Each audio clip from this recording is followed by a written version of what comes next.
Like, I remember every single time my phone rang, I would just start crying because it just got so hard. And then, just after every guy left, you know, you just look at them and you just want to be like, why would you do that? You know?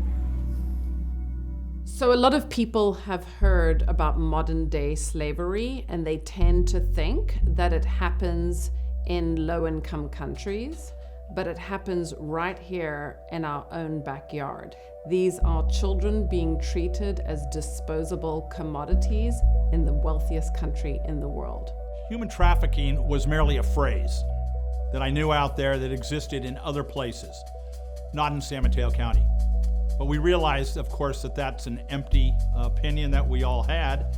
A county like Alameda County has International Boulevard in Oakland, and that's practically a shopping mall of human trafficking going on. San Jose has their problem on First Street. San Francisco in the Tenderloin. I've spent 3 years researching this crime.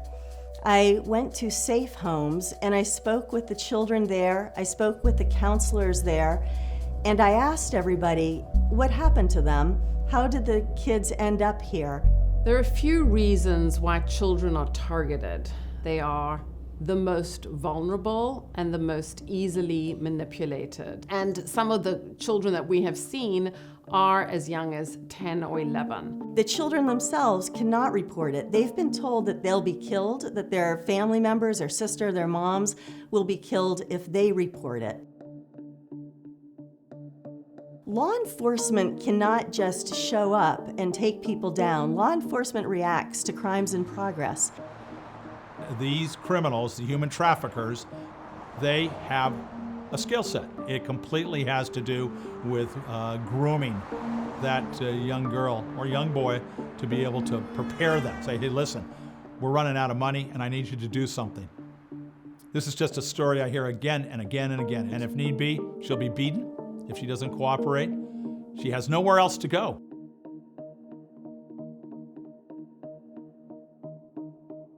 How often are they going to be compelled to engage in this type of prostitution, this type of an act? Between 10 and 20 times a day.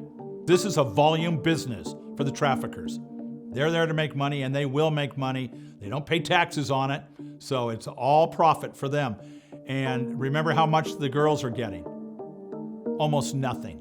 People did think the idea was crazy. People thought private investigators would not be able to solve this crime. So Special Operations hires very experienced, often former law enforcement investigators who have significant experience with missing children and trafficked victims. It was, in a sense, a crazy idea.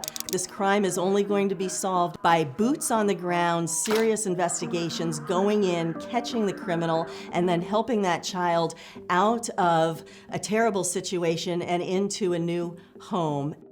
We will go anywhere, fly anywhere, almost do anything to find that child. We have a problem in our community. It is boys and girls made slaves for sex, and the average citizen who hears about it undoubtedly says, you know what a horrible thing.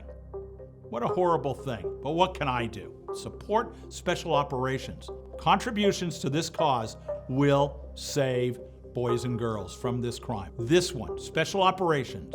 It won't be something you sit there and say, will it ever make a difference? Would my dollars make a difference? Would my check make a difference? And the answer is absolutely. It will make a difference.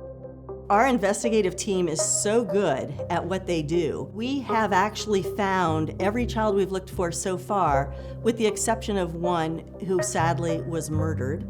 It would be because of you that a child is recovered.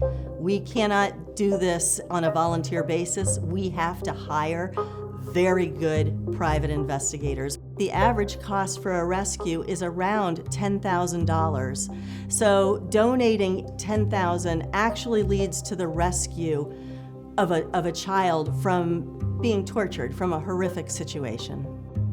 Think about the fact that on average $10,000 can reverse the trajectory of a child's life forever. That seems like probably the best investment that your money can buy.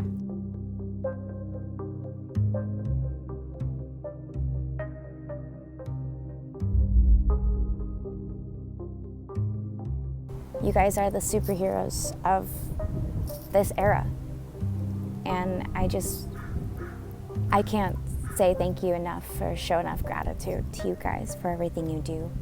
Please continue to do it.